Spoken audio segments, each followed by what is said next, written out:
Tu veux décrocher un poste dans une école au Québec? Voici les 9 questions essentielles et surtout les réponses qui impressionnent vraiment la direction. Je suis Ali Jabnoun, médecin généraliste depuis 18 ans, passionné par la pédagogie, la formation et le développement des jeunes. J'ai enseigné en faculté, formé en secourisme, anatomie, physiologie, et comme père de 3 ados, je comprends la réalité actuelle des jeunes. Aujourd'hui, je veux mettre mon expérience humaine et scientifique au service du milieu scolaire mascoutin. Question 1. Présentez-vous. Bonjour, je m'appelle Ali Jabnoun. Je suis médecin généraliste avec 18 ans d'expérience, dont une grande partie consacrée à l'accompagnement de jeunes et de familles en situation de vulnérabilité. J'ai été formateur en travaux pratiques à la faculté de médecine, ainsi que formateur en secourisme, en anatomie et en physiologie dans un centre professionnel. J'ai toujours eu une passion pour la transmission du savoir, la pédagogie et la compréhension du développement des jeunes. Comme père de 3 adolescents, j'ai appris à connaître les réalités actuelles des jeunes, leurs forces, leurs défis et la manière de communiquer efficacement avec eux. Aujourd'hui, je souhaite mettre mon expérience humaine, scientifique et pédagogique au service du milieu scolaire mascoutin. Question 2. Pourquoi le CSSH? Je suis installé à Saint-Hyacinthe depuis plusieurs années et je connais très bien la réalité du milieu. J'ai travaillé dans la région, notamment à la pharmacie Jean Coutu et dans l'accompagnement de personnes ayant des besoins particuliers. Mes enfants fréquentent l'école Bois-Joli et l'école secondaire Casavant, ce qui m'a permis de comprendre de l'intérieur les valeurs, les forces et les besoins du milieu scolaire mascoutin. J'ai également effectué des remplacements pour la Société Alzheimer dans la région mascoutaine et patriote, ce qui a renforcé mon engagement envers le service à la communauté. Pour toutes ces raisons, le CSSH représente pour moi un environnement naturel où je peux contribuer, apprendre et m'intégrer rapidement. Question 3. Classe difficile. Une classe difficile, pour moi, est une classe avec des besoins variés. Je reste toujours calme et j'observe d'abord la dynamique du groupe.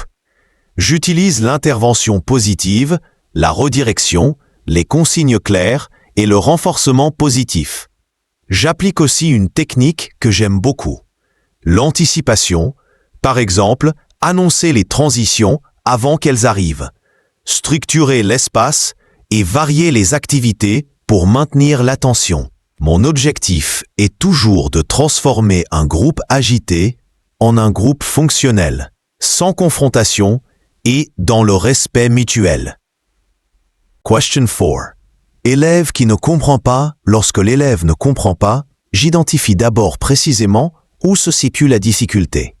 Ensuite, j'adapte l'explication en utilisant des schémas, des exemples concrets, des analogies ou un découpage en petites étapes.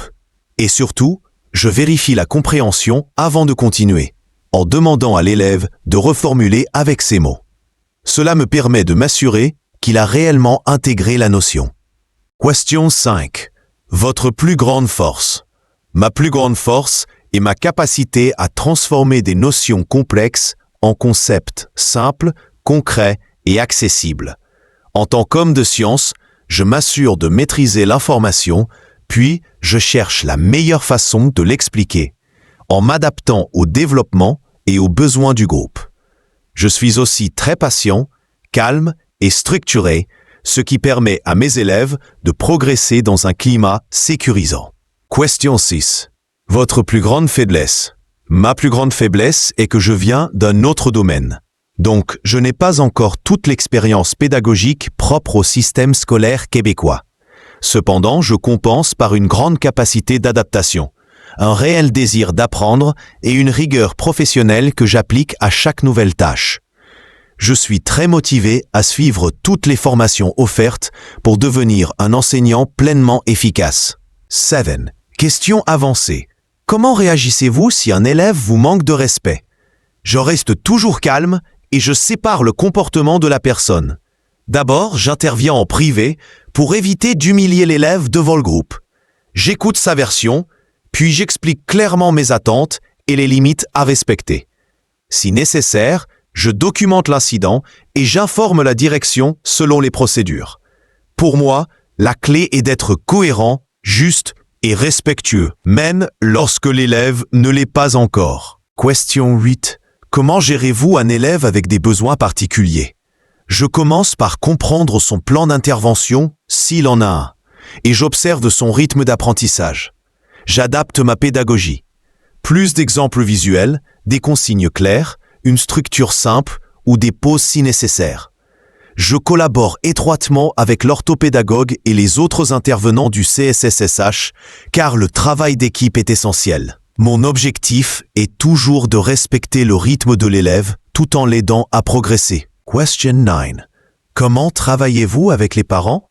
Avec transparence, respect et collaboration. Je présente les progrès et les défis de l'élève de manière constructive et factuelle, sans jugement. Je privilégie le dialogue. Entendre la perspective du parent aide souvent à mieux comprendre le jeune. Je montre que nous travaillons du même côté, la réussite et le bien-être de l'enfant.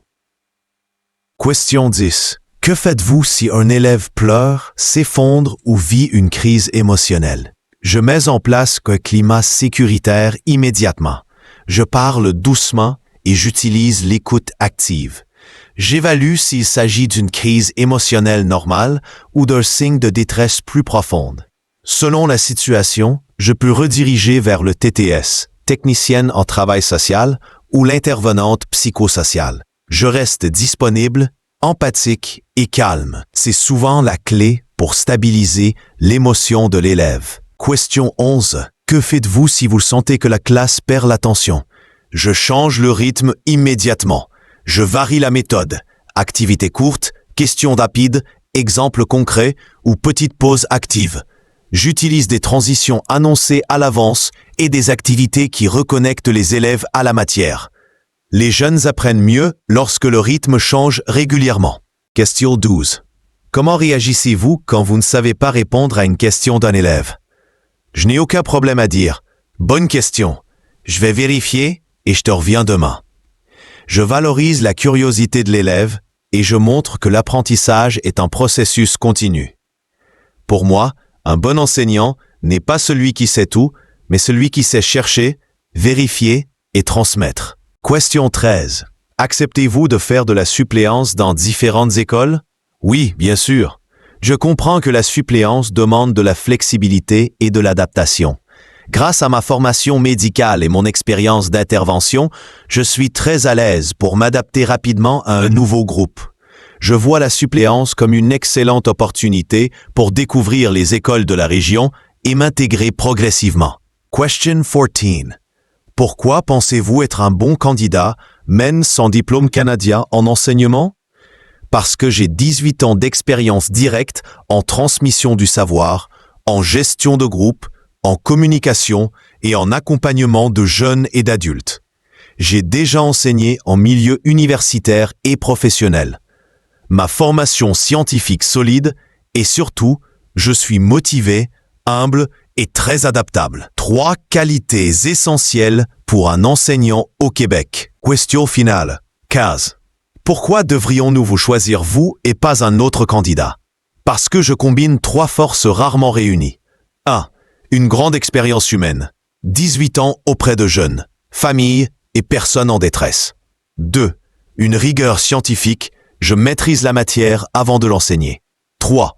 Une approche calme, respectueuse et structurante, essentielle pour gérer un groupe et créer un climat positif. Je suis prêt à apprendre, à m'adapter et à m'investir pleinement dans le CSSH. Je veux réellement faire partie de votre équipe et contribuer au succès et au bien-être des élèves. Si tu veux d'autres vidéos pour réussir ton entrevue scolaire, abonne-toi.